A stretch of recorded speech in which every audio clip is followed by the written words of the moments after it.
Bom dia, a paz do Senhor Jesus, a todos os irmãos e irmãs. Queremos desejar a todos, uma ótima semana, embora a segunda-feira já foi, gente? Hoje já é terça, mas mesmo assim ainda estamos no começo da semana, Portanto, queremos desejar a todos uma ótima semana. Hoje é terça-feira, dia 25 de agosto de 2020, E estamos nós aqui mais uma vez, graças a Deus, graças a Deus por mais este dia, graças a Deus pela noite de descanso, que Ele nos deu, Amém. Pelo final de semana, pelo dia de segunda-feira. Graças a Deus por todas as suas bênçãos, graças a Deus porque as misericórdias do Senhor se renovam a cada manhã, gente? Então, Amém. Glória a hoje Deus. as misericórdias do Senhor já têm se renovado, sobre as nossas vidas, Graças a Deus por isso, Deixa eu dar um alô aqui para algumas pessoas que estão comentando já, Aqui eu sempre gosto de citar o nome do pessoal que comenta, tá?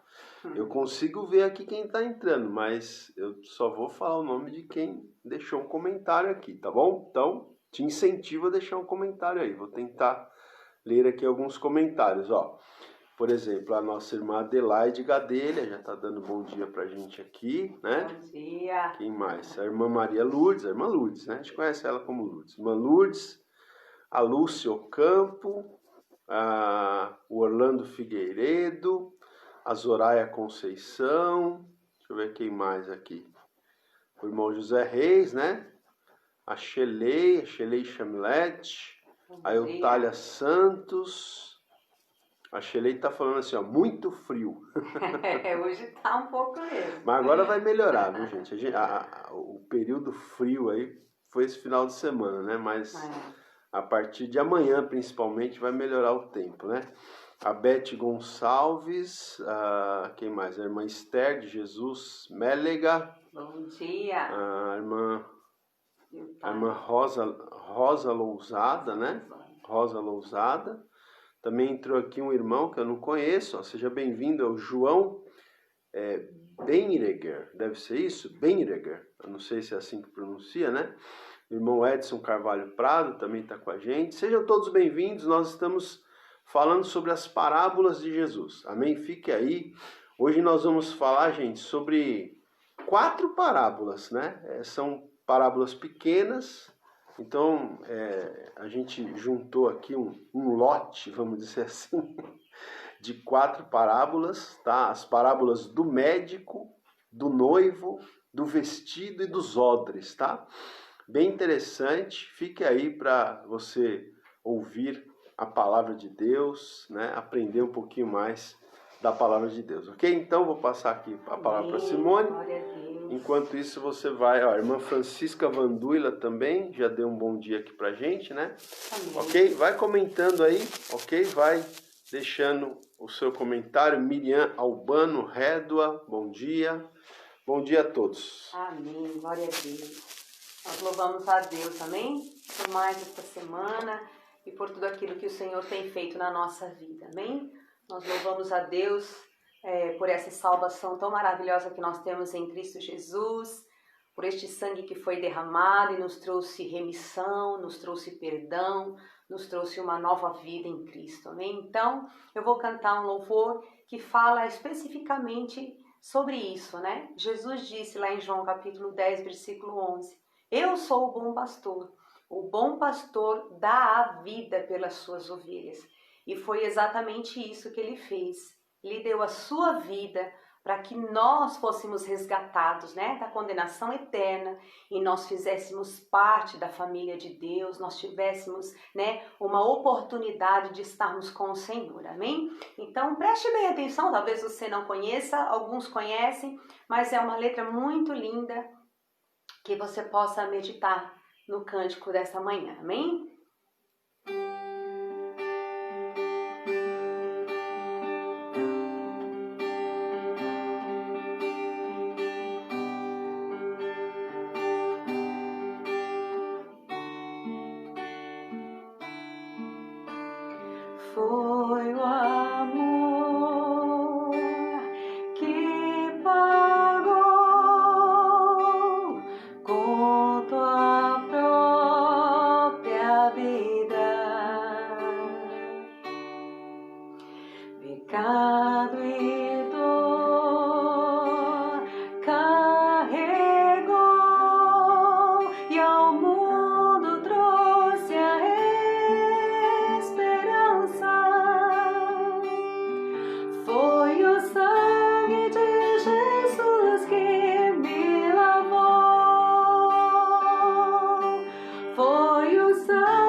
muito lindo, né?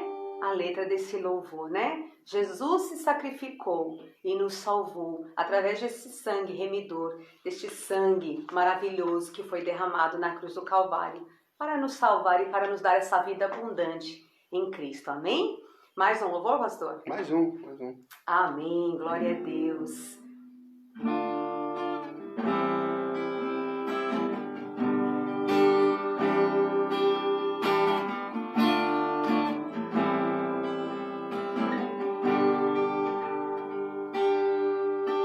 Se o sol se pôr e a noite chegar, tu és quem me guia.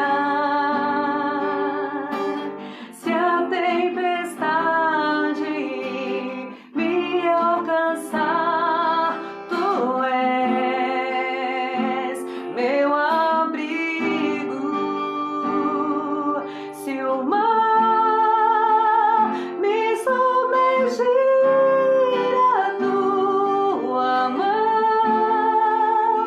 me traz à tona pra respirar e me faz andar sobre as águas.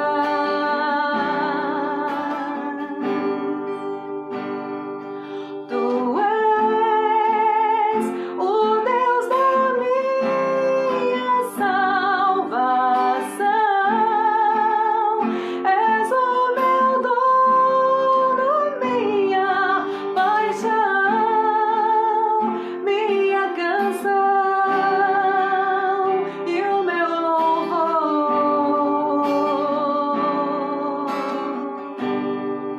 Aleluia.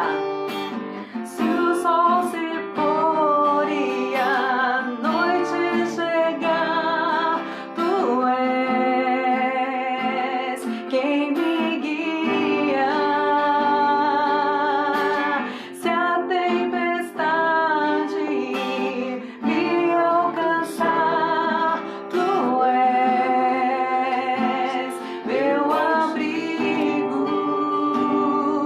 Se o mar me submergir, a tua mão me traz à tona pra respirar e me faz andar sobre as águas. Ele é. Tu és o Deus da minha salvação, és o meu dono, minha paixão, minha canção e o meu louvor.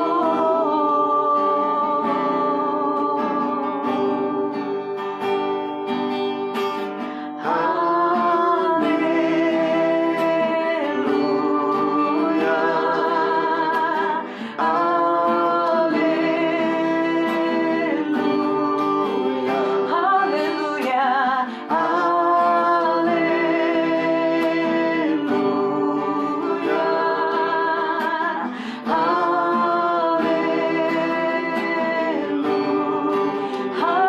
aleluia, aleluia, aleluia,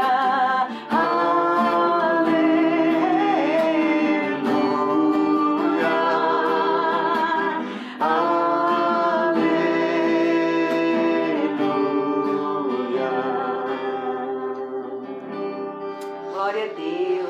Amém. Graças a Deus. Bom dia aí aos irmãos, às irmãs que foram chegando aí durante o período de louvor aqui, período de louvor abençoado, ungido, né? Glória a Deus, logo cedo, né, irmãos? Você não ficou com vontade de dar uns glória a Deus aí na sua casa? Logo cedo, esses louvores tão maravilhosos, né? Amém? Gente, vamos abrir a palavra de Deus? Hoje nós estamos falando então sobre as parábolas de Jesus, né? Nós já falamos 4 semanas, gente. Essa já é a 5ª semana que nós vamos falar sobre as parábolas de Jesus. Então, Em 4 semanas, a gente está fazendo 4 lives por semana, né? Pelas manhãs. Então, 4 vezes 4, 16, né? Só que aí eu juntei mais 2 parábolas na nossa playlist. A gente tem uma playlist de todas essas parábolas lá no meu canal do YouTube, tá? Procura lá o canal do pastor Ronaldo Guedes Bezerra no YouTube. Entra lá nas playlists, temos várias playlists bem interessantes lá, tá? E a gente criou uma playlist das parábolas de Jesus. Aí eu acrescentei a essas 16 mais 2 que a gente tinha gravado em outras ocasiões, né? Em outras lives. A parábola do filho pródigo e a parábola dos talentos, tá? Então tá tudo lá. E hoje nós vamos falar aqui sobre 4 parábolas, gente. 4 parábolas curtinhas, né? Ou são, né? Melhor dizendo, as parábolas do médico, do noivo, do vestido e dos odres. Olha aí. Vamos aprender então? Então vamos lá. Eu vou pedir para Simone ler para a gente Mateus capítulo 9, tá? Quem quiser e quem puder acompanhar aí com a sua Bíblia, Mateus capítulo 9, tá? Vou mandar um abraço aqui, ó. A Vera Lúcia tá com a gente, a irmã Sueli dos Santos, né? A Vera Lúcia é esposa do presbítero Milton, que dirige a Igreja Avivamento Bíblico na Vila Galvão, em Guarulhos. E a irmã Sueli dos Santos é esposa do pastor Alziro, lá de Vargem Grande Paulista. Ó. As esposas dos pastores estão com a gente aqui. A Rivânia Santos, também a Iraci Martins, está dando a paz. O Marcos Amaral, pensou que ia ter live ontem, né, Marcos? Mas é só a partir de terça, viu? Eu sei que você ama, gente, mas ontem não teve. Né? Então tá bom. Quem mais aqui? O pessoal tá aqui, né? Várias pessoas, a Beth Celote, a Maria Pinto, lá de Cabo Verde, na África, Rose Madruga, né? Enfim, o pessoal tá aqui com a gente, sejam todos bem-vindos, tá bom? Muito bom ter vocês conosco nesta manhã. Bom, vamos lá então, ó. A Clarence Floriente acabou de mandar um bom dia pra gente, direto da França, né? Clarence Floriente. Tá lá em Paris, aí que benção. Bom, vamos lá então. Mateus capítulo 9, versículo 9 também, tá? Vamos lá. Partindo Jesus dali, viu um homem chamado Mateus sentado na coletaria e disse-lhe: segue-me. Ele se levantou e o seguiu. Verso 10. E sucedeu que, estando ele em casa, à mesa, muitos publicanos e pecadores vieram e tomaram lugares com Jesus e seus discípulos. Ora, vendo isso, os fariseus perguntaram aos discípulos: por que come o vosso mestre com os publicanos e pecadores? Mas Jesus, ouvindo, disse: os sãos não precisam de médico, e sim os doentes. Isso, até aí, né? Já a gente vai falar. Deixa eu dar um bom dia também para a irmã Mercedes, está lá em Portugal. Ó, gente, a nossa live hoje tem gente de Portugal, internacional. Cabo Verde, né? Que é da França, olha que beleza. Amém. A irmã Angelina Nutti também está dando bom dia. Bom dia para ela e para o irmão Aimone. Bom, gente, vamos lá. Vamos agora então nos concentrar aqui na nossa parábola. Olha, aqui, como eu falei, são 4 parábolas nesse texto que a gente vai ler do versículo 9, a gente começou lendo do verso 9 até o 17, tá? Então nós vamos ter 4 parábolas aí. A primeira, a Simone já leu, que é o verso 12, que diz assim: os sãos não precisam de médico, e sim os doentes, tá? Essa é a primeira, que é a parábola do médico, vamos dizer assim, tá? Depois a gente vai ter a parábola do noivo, do vestido e dos odres na sequência. Mas vamos por partes, né? Vamos começar do início. Veja, eu pedi para Simone ler o versículo 9, porque no versículo 9 nós temos o quê? O chamado de Mateus para ser um discípulo de Jesus, tá? Por quê? Quem era Mateus? Mateus era inclusive o autor desse livro que a gente está lendo, do Evangelho de Mateus, né? O Evangelho de Mateus foi escrito por esse Mateus aqui, que foi chamado por Jesus para ser um dos discípulos, né? Mas tem alguns detalhes interessantes que a gente precisa observar aqui. Esse Mateus, veja que o versículo 9 diz que Jesus viu um homem chamado Mateus sentado na coletoria, né? E disse-lhe, segue-me. E ele se levantou e o seguiu, né? Então, esse Mateus aqui, gente, ó, o texto diz que ele estava sentado na coletoria. Por quê? Porque esse Mateus aqui, ele era um cobrador de impostos. Ele era um publicano, né? Publicano. A gente tem falado um pouco sobre esse pessoal, né? Lá dos dias de Jesus. Quem eram os publicanos? Só para a gente aqui dar o contexto para quem está chegando agora. O publicano era o cobrador de impostos, tá? Só que a gente tem que entender que o publicano naqueles dias, eu falei aqui a semana passada sobre isso, né? Só relembrando. O publicano, ele cobrava impostos, ele era um judeu que cobrava impostos dos seus irmãos judeus para dar esse dinheiro dos impostos para os romanos, né? Porque na época os judeus estavam debaixo do domínio do Império Romano. Então, o coletor de impostos, ele cobrava o imposto do seu próprio irmão ali, judeu, né? Ele como judeu cobrava o imposto dos judeus para dar para os inimigos, vamos dizer assim, para os romanos, que estavam dominando eles ali. Então, os cobradores de impostos, por causa disso, eles eram vistos como pessoas tipo traidores, né? Então eles não eram bem vistos, eles eram desprezados, tá? Os cobradores de impostos eram desprezados pela maioria das pessoas, tá? E olha que interessante, Jesus chama para ser discípulo dele um cobrador de impostos.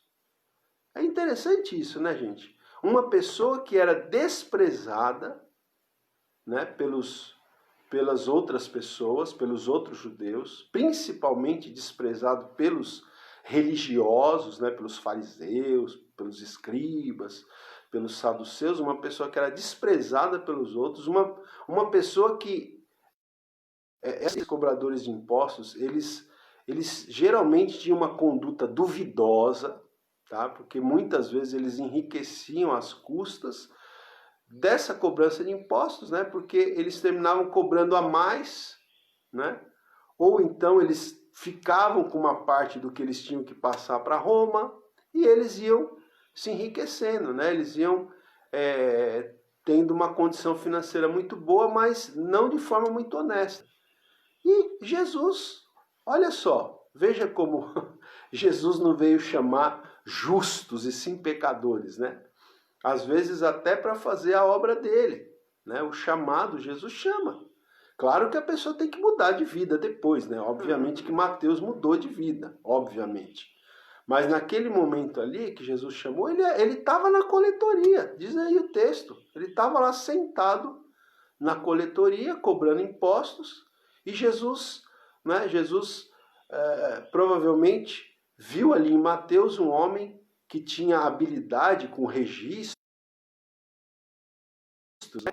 Deu uma travadinha aqui. Então Mateus tinha habilidade com registros, com cálculos, tal. E Jesus viu que Mateus seria uma pessoa muito importante para registrar tudo aquilo, né, que Jesus ia fazer e falar, ou quase tudo aquilo que Jesus ia fazer e falar, ou boa parte daquilo que Jesus ia fazer ou falar. Então, Mateus ele se torna um seguidor de Jesus, ele vai ouvindo, né, os ensinamentos de Jesus, ele vai provavelmente fazendo registros disso, e depois ele se torna, né, um dos 4 evangelistas que nós temos na Bíblia, que escreveram seus evangelhos. No caso, Mateus é o primeiro aí na sequência que nós temos no Novo Testamento, né? Bom, ok. Aí Jesus chama Mateus. E aí no versículo 10, nós temos o quê? Nós temos uma festa acontecendo. Veja que no versículo 10 diz: e sucedeu que, estando ele em casa, e aqui alguns comentaristas acreditam que essa casa aqui era a casa do Mateus, que Jesus tinha acabado de chamar, né? E estava, provavelmente, Mateus estava dando, né? Eu lendo aqui o Herbert Locker, ele fala aqui, esse autor fala que provavelmente Mateus estava dando uma festa de despedida, vamos dizer assim, porque ele tinha sido chamado por Jesus e a partir de agora ele iria caminhar com Jesus, né? Ele ia ser um discípulo, ele ia seguir Jesus, os passos de Jesus ali 24 horas por dia. Então, ele talvez tenha dado uma festa assim, de despedida. E nessa festa, quem que estava nessa festa? Os amigos de Mateus, que eram o quê? Quem eram os amigos de Mateus? Os publicanos e os pecadores, porque eles eram desprezados pelas outras pessoas, pelos religiosos da época, eles eram desprezados, então eles fizeram o grupo deles, à parte, né? Então quem que estava nessa festa? Estavam outros publicanos, outros cobradores de impostos e pecadores. As pessoas que eram marginalizadas pelos religiosos, eles terminavam se unindo em grupo, né? Eles faziam o próprio grupo deles, tá? Então, o verso 10 diz, e sucedeu que estando ele em casa, né? À mesa, né? Que eles estavam ali comendo, ceando juntos, né? Fazendo uma refeição, uma festa. Aí o texto diz, muitos publicanos, aí, verso 10, Mateus 9, 10, muitos publicanos e pecadores, né, vieram e tomaram lugares com Jesus e seus discípulos, né? Então, gente, vamos lá. Nós temos que entender aqui algumas coisas, né? Às vezes a pessoa pode, até hoje em dia, uma pessoa pode ficar chocada, né? Nossa, mas Jesus ficava com pecadores, né? Jesus, um homem santo, ele ficava com pecadores, né? Porque até hoje, né, às vezes as pessoas não entendem isso. Veja, existem dois tipos de convivência que alguém pode ter com pecadores. Existe um tipo de convivência que deve ser evitado e existe um tipo de convivência que deve ser apreciado, né? Então veja, é claro que a pessoa que se une a pecadores para pecar, né? O cara, né, Simone, ele se une aos beberrões para beber, né? Tem uns que dá boa desculpa, né? Né? É verdade. Não, mas até hoje, né, ainda existe assim uma questão até de um preconceito, né? Que quando uma pessoa vê você com uma pessoa assim, de repente de conduta duvidosa, né? Ela já vai te acusar, com certeza. Vai ficar, ela não vai falar, né? nossa, tá ali pregando o evangelho. Não, ela vai falar que você tá no mesmo, né? Tá se misturando, Se misturando, né? Exatamente então a gente tem que entender isso, né? Que existe a convivência com pecadores que deve ser evitada, né? Ou seja, para você, se você for conviver com pecadores para você se deixar influenciar por eles, então essa convivência tem que ser evitada. Agora, se você for conviver com pecadores para você influenciá-los com os valores, com os princípios do reino de Deus, aí essa convivência, ela deve ser apreciada, né? Aliás, a gente tem muita gente que trabalha assim. Nós temos muitos missionários hoje, aqui no centro de São Paulo mesmo, né? Existem algumas missões, né? Algumas missões evangélicas que trabalham justamente com pessoas viciadas em drogas, né? Que às vezes até se tornam moradores de ruas,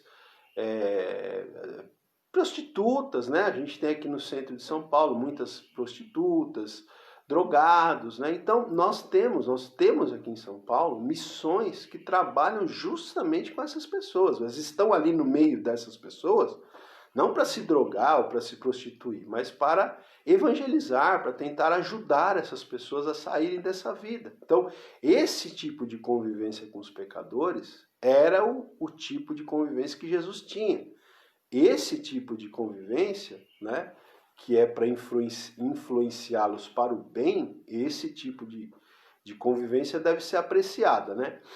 Agora, veja, os fariseus, gente, a gente também falou aqui recentemente, né, os fariseus, eles eram conhecedores das leis do Antigo Testamento, tá? Só que, juntamente com os escribas, né, os fariseus, eles começaram a fazer tantos comentários a essas leis. As leis do Antigo Testamento foram leis que Deus deu para o povo de Israel. Só que eles começaram a comentar tanto essas leis que eles fizeram como se tivesse eles construíram uma tradição, né, em cima das leis, que essa tradição não provinha das leis, provinha da interpretação deles das leis, interpretação errada muitas vezes, né? Então, esses fariseus, esses escribas, eles viviam por essas tradições. Ao invés de eles viverem pelas leis de Deus, se apegarem à palavra de Deus lá do Antigo Testamento, eles se apegavam mais às tradições que tinham surgido erradamente em cima das leis de Deus do que às próprias leis de Deus.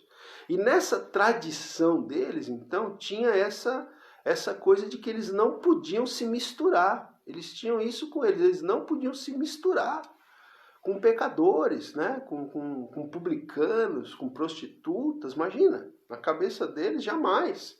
Eles, homens santos, mas isso é muita arrogância, homens consagrados, né? Eles jamais iriam se juntar com pecadores, com publicanos, com meretrizes, né? Jamais eles iam fazer isso, tá? Então, as regras farisaicas deles impediam que eles comessem com pecadores e publicanos. Só que Jesus, ele quebrava essas regras. Preste atenção, Jesus não quebrava a lei de Deus. Ele quebrava as regras que os homens tinham feito em cima da lei de Deus. É diferente. Claro que Jesus sempre observou as leis de Deus, né? Ele falou que veio justamente para cumprir a lei. Tá? Ele até fala no Sermão da Montanha, eu não vim para revogar a lei, eu vim para cumprir a lei, né? Então, só que o que Jesus quebrava era a tradição dos homens, a tradição que os homens tinham construído em cima das leis de Deus, uma tradição construída erradamente. Essa tradição Jesus quebrava. Então, eles tinham a tradição de não se misturar, mas Jesus se misturava. Jesus ficava com as pessoas, né? Com os publicanos, com os pecadores. Jesus não tinha o menor problema de sentar com eles, de comer com eles. Por quê? Porque Jesus usava esse momento para influenciar essas pessoas, né? Para tirar essas pessoas dessa vida errada de pecado, né? Quantas prostitutas não foram transformadas pelo ministério de Jesus? Quantos pecadores não foram salvos? Mas por quê? Porque Jesus ia até eles, se misturava com eles nesse sentido. Não praticando o que eles praticavam, mas comia com eles, estava com eles, se fazia acessível a eles, não discriminava eles. Tá? Então, gente, é isso. E aqui, deixa eu ver o que mais. Então, como eu estava falando, Jesus, uma coisa interessante, né, que a gente tem que aprender com Jesus, então, é que Jesus ele não discriminava as pessoas, gente. Tá? Nós, infelizmente, todos nós, se a gente for bem sincero, lá no íntimo a gente tem, sabe, alguma inclinação para discriminar, né? Seja pelo que for, né? Seja pelo que for, tá? Às vezes a gente tem, não é só a questão da cor da pele, não, tá? Isso daí eu creio que a gente até tem conseguido superar bastante, mas existem outros tipos de discriminação, né? Outros tipos de discriminação que as pessoas fazem. Às vezes é essa daqui, né? Por exemplo, nas igrejas mesmo, se chega uma pessoa ali que tem uma fama, né, de ser um pecador, às vezes as pessoas se afastam, né? As pessoas já vão ficar assim, nossa, mas essa pessoa está invadindo o nosso espaço aqui, já fica uma atitude de discriminação, né? Ou não sei, às vezes você discrimina a pessoa porque às vezes alguém teve a oportunidade de estudar, por exemplo, e o outro é um analfabeto, discrimina porque é analfabeto, né, discrimina porque Tem vários tipos de porque preconceito, é um imigrante, porque é um nordestino. Infelizmente, né, esse potencial discriminatório está dentro de cada um de nós. A gente tem que vigiar muito. Mas a gente tem que aprender com Jesus que Jesus ele não discriminava as pessoas. Não discriminava nem por raça, nem por condição social, nem por serem pecadores. Né? Jesus ele via em cada pessoa um ser humano, feito à imagem e semelhança de Deus. Jesus via naquelas prostitutas mulheres que tinham uma história de vida, muitas vezes sofrida. Mulheres que tinham emoções, que não eram apenas objetos de prazer, mas que tinham emoções, que tinham sonhos. Jesus conseguia ver isso nas pessoas, nos pecadores, naquelas pessoas discriminadas, ele conseguia ver seres humanos, né? Então é muito bonito isso, né, gente? É uma coisa que nós temos que aprender, não é verdade? Amém. Porque às vezes a gente vai vivendo, né? A gente vai vivendo o dia a dia, a gente esquece essas coisas, né? Por exemplo, você está nas ruas de São Paulo aqui, né? Para quem mora em São Paulo sabe como é que é. Né? A gente, quase cada farol que a gente para com o carro, são pessoas pedindo, pessoas, né? Sim, algumas delas infelizmente até estão ali com más intenções, né? Às vezes né? Eu mesmo já fui roubado, já roubaram meu celular num farol, né? Quebraram o vidro do carro com a gente ali dentro e tal. Mas tem algumas pessoas que, né, estão ali realmente vulneráveis, né? E a gente tem que entender que são seres humanos, né, gente? Não são diferentes de nós, né? São seres humanos, com suas emoções, com até seus sonhos, morando na rua, tem seus sonhos ainda, né? E são pessoas que a gente precisa amar também, né? As quais nós precisamos ministrar. Então, tem muita gente que faz trabalho, né, com essas pessoas. Mesmo lá na igreja do Tucuruvi, na nossa igreja, nós temos um trabalho social que a gente faz uma vez por mês, que é o projeto Lavando os Pés, que é para levar alimento, né, roupas para esses moradores de rua, para ministrar a eles, fazer uma oração, né? Enfim, conversar um pouco. Então, tem muita gente que faz esse trabalho aqui em São Paulo, mas é uma coisa que a gente tem que repensar, né, na nossa vida. Nós temos que olhar para todas as pessoas, independente da cor, da pele, independente do lugar de onde a pessoa né? Independentemente se estudou, se não estudou, da condição social, se é pobre, se é rico. A gente não deve e não pode discriminar absolutamente ninguém, né? A gente precisa aprender isso com o Senhor Jesus, porque ele não discriminava ninguém, né? Bom, mas os fariseus discriminavam, né? Os fariseus, lá os religiosos, eles discriminavam. Aí, o que aconteceu? O verso 11 diz aí, que vendo os fariseus, que Jesus estava sentado à mesa, né? com cobradores de impostos, com publicanos, com pecadores. Jesus estava na mesa comendo com essas pessoas. Os fariseus achavam um absurdo e aí eles foram perguntar para os discípulos de Jesus. É interessante, eles não foram nem perguntar para Jesus. Eles foram perguntar para os discípulos de Jesus, né? No verso 11, ó. Vendo isto, os fariseus perguntavam aos discípulos: por que come o vosso mestre com os publicanos e pecadores? Por quê? Que absurdo, né? Veja, irmãos, a impressão que dá aqui, Simone, é que esses fariseus, eles não estavam na festa. Porque eles jamais iam entrar numa festa dessa, onde tinha publicanos e pecadores. Mas dá a impressão que eles estavam do lado de fora. Eles viram a movimentação. Eles estavam do lado de fora, e do lado de fora, aparentemente, eles questionam os discípulos de Jesus, porque eles não iam entrar lá, eles não iam se misturar. Mas aí do lado de fora, aparentemente, eles perguntam para os discípulos: mas por que o mestre de vocês come com pecadores? e com cobradores de impostos, esses traidores. Por que Jesus faz isso, né? E aí o texto diz que Jesus ouviu. De alguma forma, Jesus ouviu esse comentário dos fariseus. E qual foi a resposta? E aqui a gente tem a primeira parábola. A resposta de Jesus foi: os sãos não precisam de médico, e sim os doentes. Né? Quem é que precisa de médico, gente? Quem é que precisa de médico? Os que estão bem de saúde ou os que estão doentes? Para que um médico existe? O médico existe para tratar dos doentes, né? É para isso que existe o médico. Para tratar das pessoas que estão enfermas, que estão doentes. Então a resposta de Jesus para essa pergunta, por que Jesus se sentava para comer com pecadores? A resposta de Jesus foi muito simples, ué. Porque são os doentes que precisam de médicos, não são os que estão bem de saúde, né? Os sãos, como ele diz aqui. Os que estão bem de saúde não precisam de médico, são os doentes que precisam de médico, né? Agora, uma coisa interessante que a gente percebe é que os fariseus, gente, eles também eram doentes, né, Simone? Era. Só que eles não reconheciam, eles se achavam sãos. Estavam certos. Eles achavam que eles eram a última bolacha do pacote, né, como o pessoal fala.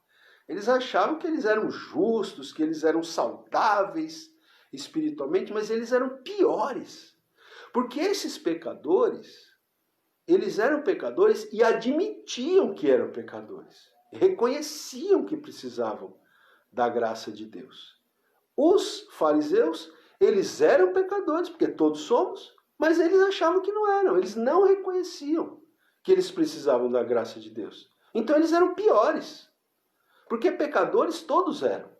Mas pelo menos os publicanos, as prostitutas, né? Não todos, mas muitos, reconheciam que precisavam da graça de Deus. Já os fariseus, também pecadores, achavam que não precisavam, que eram sãos, que eram justos. Então a condição deles, na verdade, era até pior do que a dos pecadores, porque não reconheciam a necessidade de Deus e da graça de Deus, né? Mas, como eles se consideravam sãos, Jesus falou aqui, olha, o médico ele veio para os doentes e não para os que estão bem de saúde. Então, é como se Jesus estivesse falando, eu sou um médico que vim justamente para essas pessoas que vocês estão discriminando. Justamente para essas pessoas que vocês desconsideram, é para esses que eu vim, porque eles estão doentes, eles precisam de médico. E eu sou esse médico, né? Aqui, colocando assim, nas minhas palavras, tá? Parafraseando aqui, né? Deixa eu ver aqui, que mais que a gente... vamos seguir aqui então. Agora vamos para o verso 13. Olha só, Simone. A Simone vai ler para a gente. Olha o que Jesus disse aqui para eles ainda, na sequência. Ide, porém, e aprendei o que significa misericórdia quero e não holocaustos, pois não vim chamar os justos, e sim pecadores ao arrependimento. Isso, então, olha só. Vão e aprendam, vocês não aprenderam nada.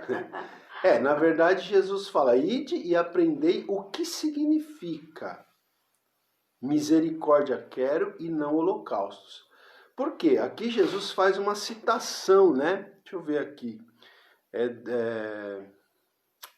Eu não estou com o texto aqui, mas eu acho que é Oséias, se não me engano, né? Que tem esse texto. Não, peraí. 9:13... Às vezes tem aqui, ó, Oséias 6:6, exatamente. Tá? Não precisa ler. Não. Oséias capítulo 6, versículo 6. Então, Jesus cita o profeta Oséias do Antigo Testamento. É como se ele estivesse falando assim, vão lá no profeta Oséias, né, ide e aprendei o que significa misericórdia quero e não holocaustos. Por quê? Os holocaustos... Gente, embora tinham sido instituídos por Deus, os holocaustos era a forma, né? Era a forma ritual do culto. Era o aspecto formal, ritual do culto no Antigo Testamento. Mas Deus, olha só, lá já no Antigo Testamento, através do profeta Oséias, Deus falou para o povo, eu quero misericórdia e não holocausto. O que adianta vocês ficarem fazendo holocausto se vocês não têm misericórdia no coração de vocês? O que adianta vocês ficarem aí fazendo todo esse aspecto formal do culto? Isso se aplica a nós hoje, gente. O que adianta a pessoa estar na igreja? O que adianta a pessoa estar lá de olhos fechados, né? Com as mãos levantadas, cantando, chorando, se ela não tem misericórdia, né? Então, misericórdia eu quero. E misericórdia aqui, no original hebraico lá, que Oséias escreveu, é uma palavra que significa amor, né? Amor leal, amor verdadeiro. Então é como se Deus falasse, eu quero de vocês, não que Deus desprezasse o holocausto, né? Não que Deus não deseja que você esteja na igreja, levantando suas mãos. Deus quer isso. Mas ele não quer isso apenas como um ritual, né? Ele quer isso como expressão, né, da misericórdia que está no seu coração, do amor leal a Deus e ao próximo. Tá certo? Então, misericórdia quero e não holocausto. Então Jesus fala isso para eles. Vão aprender, e vocês não aprenderam ainda, né? Ó, o autor que eu estou seguindo, ele diz aqui, a exigência por misericórdia era mais elevada do que as leis cerimoniais, né? A misericórdia tinha que vir antes das leis cerimoniais, tá certo? Aí Jesus fala aqui também o seguinte, né? Ele fala aqui o seguinte, ó, pois não vim chamar justos, e sim pecadores ao arrependimento. Justos não precisam de arrependimento. Os pecadores precisam de arrependimento. E são esses que eu vim chamar. Só que é aquilo, os fariseus, eles se consideravam justos, mas eles não eram também. Mas Jesus, né, como se Jesus falasse, bom, já que vocês se consideram justos, não foi para vocês que eu vim para os pecadores. Eu não vim chamar justos, eu vim chamar pecadores ao arrependimento, né? Bom, vamos lá, vamos seguir aqui, porque o tempo já está correndo, né? Vamos para o verso 14 agora. Então, o verso 14, você pode ler para a gente, Simone? 14 e 15, tá? 14 e 15. Vieram depois os discípulos de João e lhe perguntaram, por que jejuamos nós e os fariseus muitas... Por que jejuamos nós e os fariseus muitas vezes e teus discípulos não jejuam? Respondeu-lhe Jesus, podem acaso estar tristes os convidados para o casamento enquanto o noivo está com eles? Dias virão, contudo, em que lhes será tirado o noivo, e nesses dias hão de jejuar. Isso, então aqui nós temos a segunda parábola, que é a parábola do noivo. Depois, já nós vamos falar da terceira e quarta parábola, que são juntas, tá? Então vamos lá.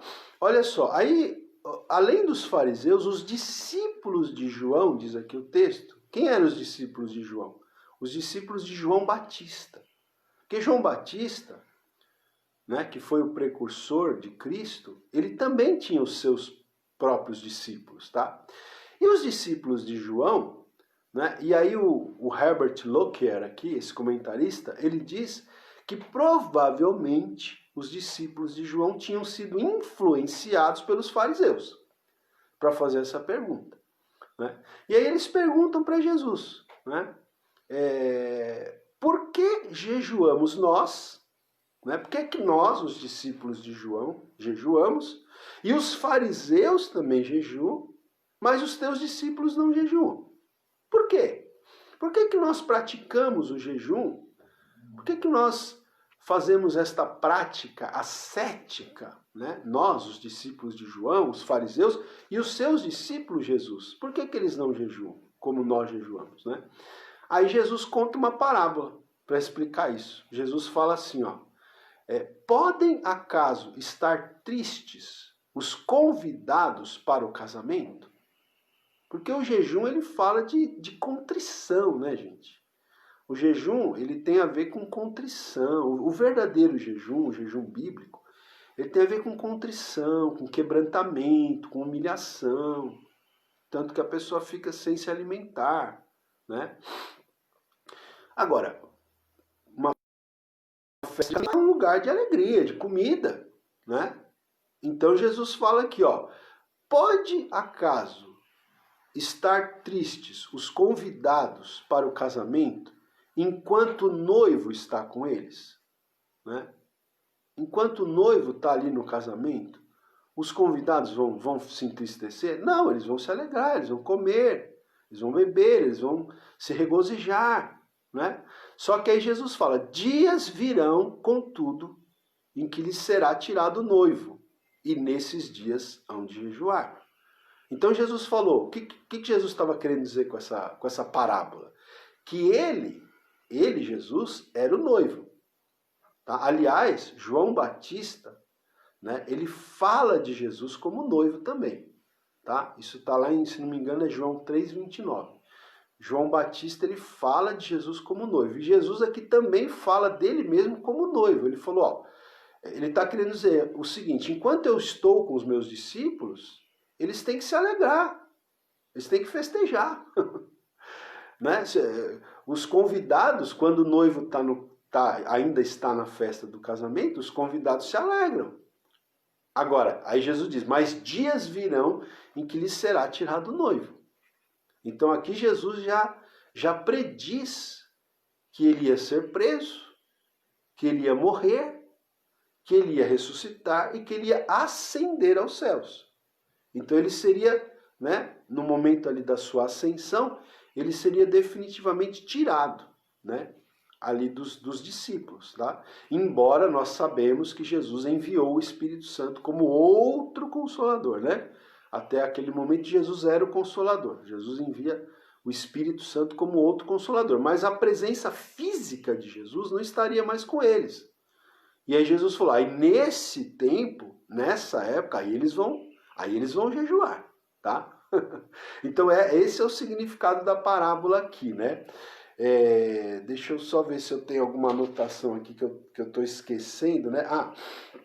Uma coisa interessante também da gente notar aqui é que quando Jesus respondia para os fariseus, ele respondia de uma forma um pouco mais áspera. Porque os fariseus, geralmente, eles vinham mal intencionados mesmo, né? Tentando ali colocar Jesus em uma situação constrangedora. Já com os discípulos de João, Jesus respondeu até com amor, né? Deixa eu ver como é que eu anotei aqui, ó. Jesus explicou de uma forma mais amorosa, né? Por quê? Porque os discípulos de João, eles realmente perguntavam, né, porque eles realmente queriam saber, não porque eles queriam colocar Jesus numa situação constrangedora, né? Deixa eu ver o que mais aqui. Bom, então, aí eu falei, né, que o jejum deve ser praticado, gente. O jejum bíblico, ele deve ser praticado como um ato de contrição, de humilhação, de arrependimento, né, buscando de Deus humildemente uma direção, e não como uma obra da qual se orgulhar, porque no caso dos fariseus, eles faziam jejum para se orgulhar diante dos homens. Né? Lembra da parábola do fariseu e do publicano? O fariseu orava, graças te dou porque eu jejuo 2 vezes por semana, eu faço isso, eu faço aquilo. Né? Então eles praticavam o jejum como algo para se orgulhar, para se vangloriarem da sua justiça própria. Não era um ato de contrição, de quebrantamento, de se humilhar diante de Deus. Não, era um ato de orgulho. Por isso que, né, também Jesus os condenava tantas vezes. Tá? Mas vamos fechar aqui então a nossa ministração dessa manhã, lendo os versos 16 e 17. Então a Simone vai ler para a gente. Que são 2 parábolas, mas as 2 têm o mesmo significado, tá? Vamos lá, preste atenção aí. Ninguém põe remendo de pano novo em veste velha, porque o remendo tira parte da veste e fica maior a rotura. Nem se põe vinho novo em odres velhos, do contrário, rompem-se os odres, derrama-se o vinho e os odres se perdem. Mas põe-se vinho novo em odres novos e ambos se conservam. Isso, até aí.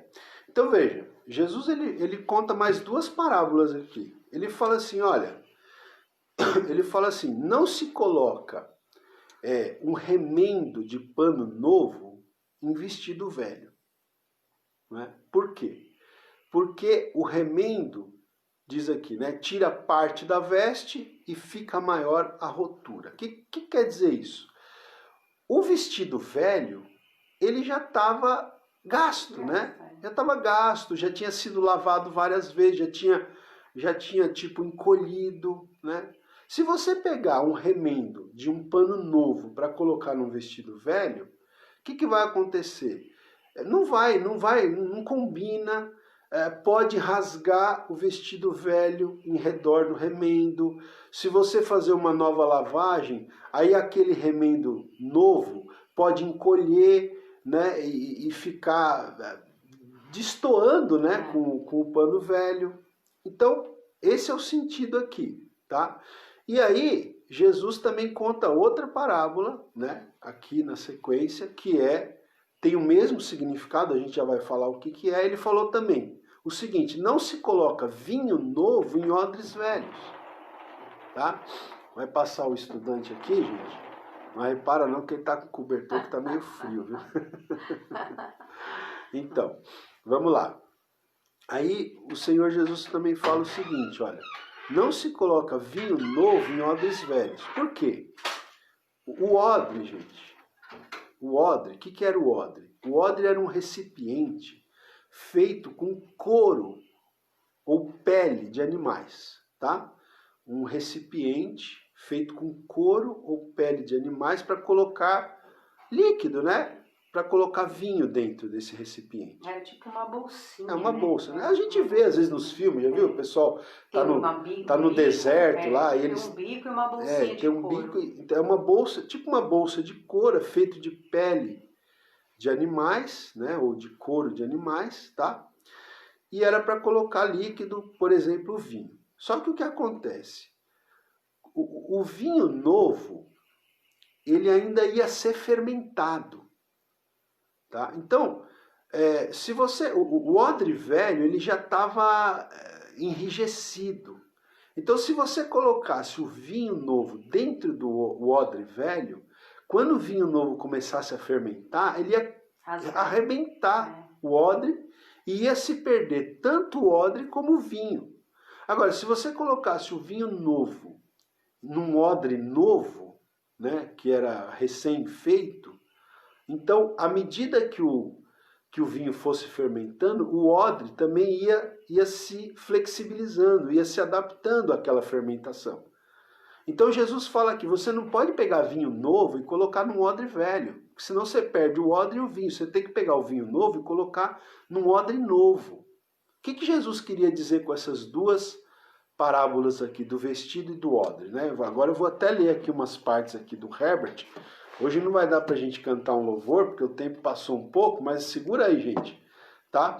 Que a gente já vai terminar. Ó, Jesus estava dizendo o seguinte, que todo o sistema que ele, Jesus, estava criando, não era algo saturado de coisas velhas, mas totalmente novo, né?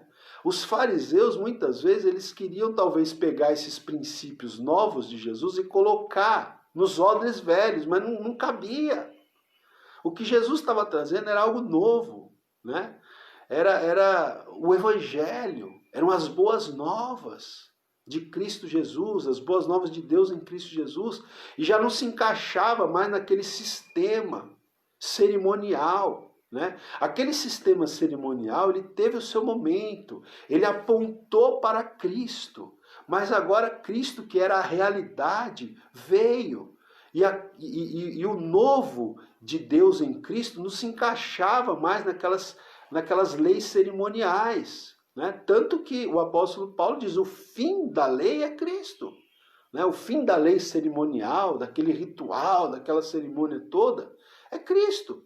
Então, o novo de Deus em Cristo Jesus não se encaixava mais naquele velho cerimonial, tá certo? Não dá para você colocar vinho novo em odres velhos. Não dá para você colocar um remendo de pano novo num vestido velho. É isso que Jesus está falando. Então, ele está dizendo aqui que todo o sistema que ele estava criando não era algo saturado de coisas velhas, mas totalmente novo, né? Deixa eu ler mais um comentário aqui, ó. O Herbert Locker, ele diz aqui: Cristo praticamente anula a antiga lei levítica, né? A lei cerimonial, né? Como a gente fala, Jesus não anulou a lei moral, né? Mas ele anulou a lei cerimonial, né? Aquela lei de sacrificar animais, né? Aquele ritual, né? Que está lá no livro, que está no livro de Levítico, né? Do sacerdócio, de todos aqueles paramentos, tudo aquilo lá, Jesus substituiu aquilo ali, né? Então, como ele diz, esse autor diz aqui, Cristo praticamente anula a antiga lei levítica e oferece o decreto da nova liberdade. Forçar os seus novos ensinos, olha aqui, forçar os novos ensinos de Jesus, né? Sobre fórmulas antigas, traria decomposição e ruína, assim como um odre velho se quebraria com vinho novo, né? Tomar as suas verdades, as verdades de Jesus, e procurar colocá-las em qualquer outro formato diferente dos seus, seria estragá-las. Então era isso que Jesus estava dizendo aqui, tá? E agora eu vou terminar com duas aplicações para nós. Preste atenção. Olha, a velha roupa da nossa vida, a velha roupa da nossa vida, pecadora e egoísta, não pode ser remendada. Gente, quando a gente vem a Cristo, a gente vem com uma roupa velha, né? Quando a gente vem a Cristo, a gente vem com uma roupa toda esfarrapada, suja, rasgada. Não dá para reformar, precisa colocar um vestido novo, uma roupa nova. Entende, gente? Amém. Porque as coisas velhas já passaram, eis que tudo se fez novo, né? Então veja só, a velha roupa da nossa vida velha, né, pecadora e egoísta, não pode ser remendada. Cristo exclui qualquer obra reparadora. Precisa haver regeneração, novo nascimento, né? Precisa haver a produção de uma nova roupa, uma nova criatura. A gente não pode... O versículo é aquele que está em Cristo, nova criatura as coisas velhas se passaram. Isso. E eis que tudo se fez novo. Exatamente, né? Se alguém está em Cristo, nova criatura é. As coisas velhas já passaram. Eis que tudo se fez novo. Então veja, o que precisa haver quando alguém vem a Cristo, não uma reforma, não um remendo, é uma restauração, é uma regeneração, melhor dizendo. O que precisa haver não é uma reforma, uma regeneração, né? Então, como ele diz aqui, precisa haver regeneração, ou seja, produção de uma nova roupa ou de uma nova criatura, tá? Bom, e outra aplicação também interessante, terminando aqui, é a seguinte, olha, o vinho novo representa o aspecto interno da vida cristã. E o pano novo ilustra a sua vida externa, tá? E as suas conversações. Porque o pano, né, ele cobre o corpo, não é isso? A parte externa. E o vinho, no caso, a pessoa bebe, então vai para dentro, né? Vamos dizer assim. Então, o vinho novo do Evangelho, tá? Representa o aspecto interno da vida cristã, né? E o pano novo ilustra a sua vida externa, as suas conversações, os seus relacionamentos. Porque quando uma pessoa se converte, gente, tem que mudar o interior e o exterior também, né? Muda o interior e muda o exterior, tá? E não é uma mudança só no modo de se vestir, né? É claro que, por exemplo, uma mulher que andava com roupas sensuais, provocantes, quando ela se converte, ela não vai mais andar assim, né? Mas não é só isso. É o seu relacionamento com o mundo externo, né? A sua vida externa, os seus relacionamentos com o mundo externo, as suas conversações, as suas atitudes. Porque as suas conversações, as suas atitudes demonstram o que está dentro de você.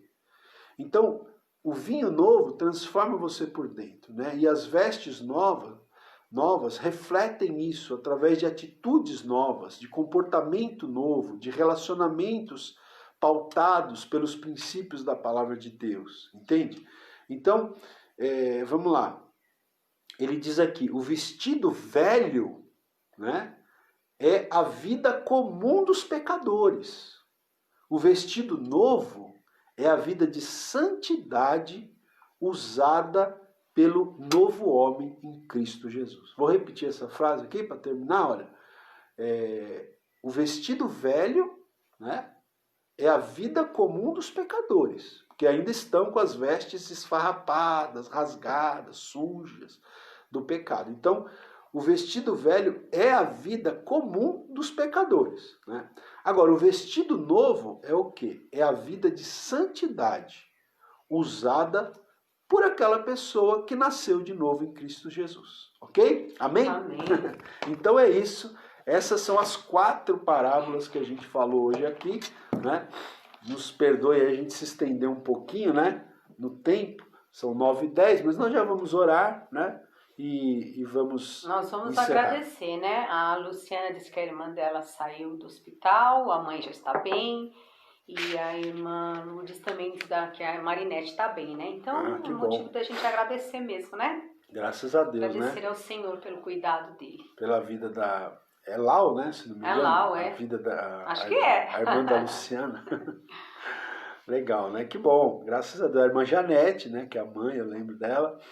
E, bom, então é isso. Vamos agradecer e vamos também colocar os pedidos, tá bom? Você que tem os seus pedidos de oração aí agora, diante do Senhor, os seus pedidos de oração nesse momento, tá bom? Então nós vamos, nós temos pessoas diferentes aqui com a gente, a Diva Rosane Figueiró, deve ser a primeira vez. Muito bom ter você conosco, viu? Tá dizendo aqui, Deus seja louvado, tal, né? Gostou da palavra, que bom. Amém. Né?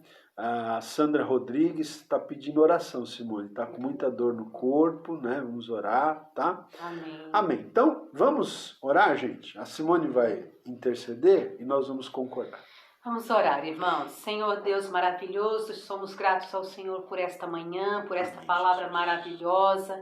Muito obrigado, Pai, por aquilo que o Senhor tem todos os dias falado ao nosso coração. Obrigado por esta palavra, Senhor, que tem sido realmente um refrigério para nós, um aprendizado, Senhor, o conhecimento de Deus sobre a nossa vida. Te louvamos e te agradecemos, Pai, que o Senhor continue realmente, Senhor, falando ao nosso coração, que possamos realmente colocar em prática essa palavra maravilhosa para que possamos ter uma vida abençoada e abundante, como o Senhor nos promete, Pai, no nome de Jesus.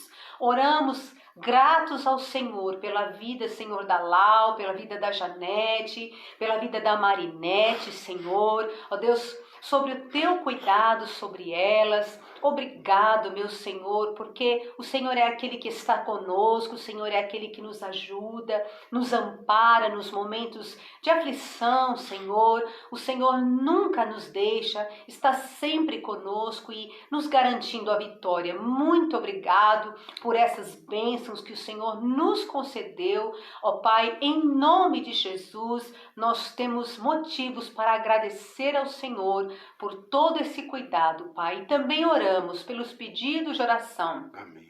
Oramos pela vida da Sandra, visita a Sandra nesta manhã, ela nos colocou aqui que está com muitas dores no corpo. Senhor, visita a Sandra, estende a tua mão poderosa sobre ela nesta manhã. Derrama ali, Senhor, o seu bálsamo de cura sobre a vida da tua filha. Senhor, estende a tua mão, Senhor, ó Deus, tocando, Senhor, no seu físico, para a glória do teu nome, que ela possa neste momento sentir a tua mão gloriosa sobre ela, trazendo a restauração, o restabelecimento físico, em nome de Jesus, dando saúde à tua filha. Nós colocamos também todas as vidas que estão aqui nesta manhã, Senhor querido, sobre esta live. Obrigado pela vida dos nossos irmãos, das nossas irmãs, que o Senhor possa abençoar suas vidas, que o Senhor possa guardar, proteger, livrar de todo mal, suprir, Senhor, cada uma de suas necessidades, abençoar suas famílias, abençoar, Senhor, seus cônjuges, seus filhos, seus negócios, abençoar sua vida financeira, abençoar, Senhor, também a parte emocional, Pai, dos seus filhos. Senhor, que o Senhor possa restabelecer, trazer equilíbrio. Deus, em nome de Jesus, Pai, visita com a sua mão poderosa aqueles que estão enfermos, toca, Senhor, pelo poder do sangue de Jesus, que o Senhor possa trazer a cura e a libertação nesta manhã, em nome de Jesus.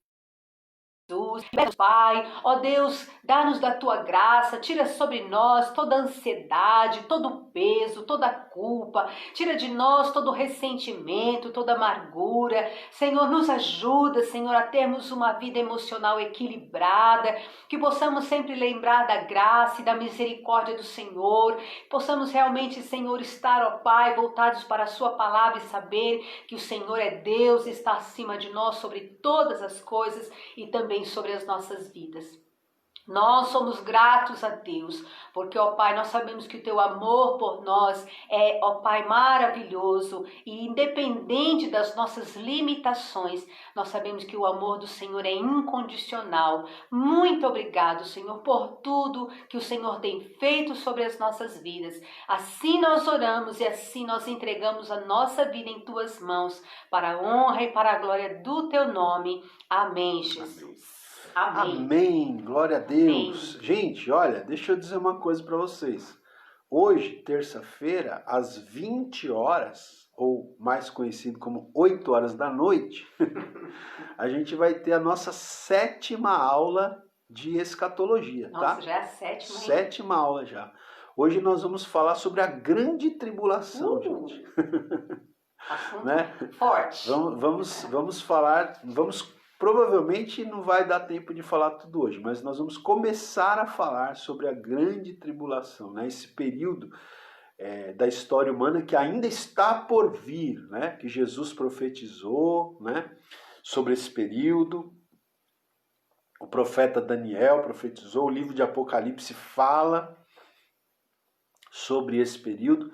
Então nós vamos começar a falar hoje à noite sobre esse momento da história humana, chamado Grande Tribulação, tá? E te convido a estar comigo hoje à noite, tá bom? Hoje, às 20 horas, a live, então, 7ª aula de escatologia, espero vocês. E amanhã cedo, permitindo Deus, às 8 horas da manhã, eu e a Simone estaremos aqui com mais uma parábola do Senhor Jesus, tá bom? Amém. Boa terça-feira a todos, Deus abençoe. Deus abençoe vocês, muito obrigado aí pela cooperação, pela companhia, né, de vocês durante todo esse período. Tem sido realmente uma bênção. Acho que para todos nós tem sido uma bênção esse tempo e nós somos gratos a Deus mesmo pela vida de cada um. Que Deus possa continuar abençoando vocês grandemente, tá bom? Então, um forte abraço, que amanhã nós estamos aí novamente às 8 horas da manhã. Deus abençoe. Bom dia, paz.